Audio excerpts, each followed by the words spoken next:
Several years ago, Christina and I took a hike in Zion National Park in a place called the Narrows, which is about 10 miles of gorgeous trail with cliffs on both sides, but there's a stream in the middle. It's been described a little bit like walking on wet bowling balls. That's one thing to do this in August, but we were doing this in early June, so a lot of the time the water was up to our knees, sometimes it was up to our waist, and there were a few times where we actually had to swim with backpacks on. It's one of the most exhausting things that I ever did in the midst of this incredible beauty. But there was something about the difficulty of the journey that has made it that much more precious in my memory.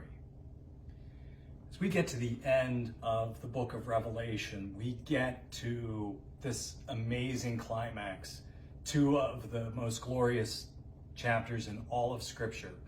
So we're going to take a couple of devotionals on these chapters, but let's just take a look at these opening verses and then something in the middle. Then I saw a new heaven and a new earth. For the first heaven and the first earth had passed away, and the sea was no more.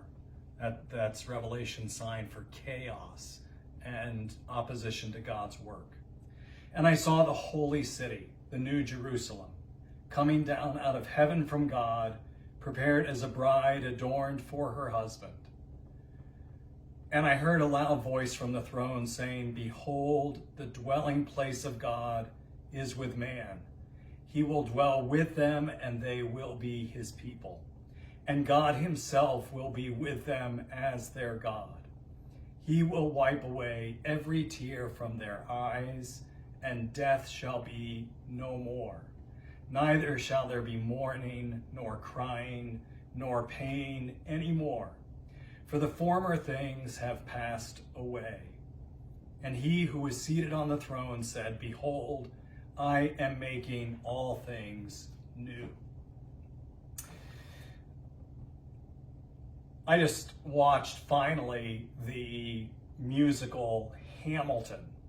And at the end of this musical, as in the case of any tragedy in some ways, there's an ending where there's a reconciliation between those who have died and those who are living. If you've ever seen the movie Titanic, Hamilton, lots of novels and musicals do this sort of thing. Well, they're tapping into what Revelation tells us. But it's not just a story, it is the truth.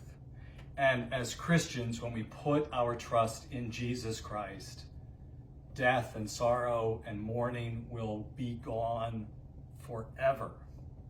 That's really what Christmas is reminding us of, peace with God. But it's not just going to be a taste. It's going to be our existence for eternity in glory. God bless you today.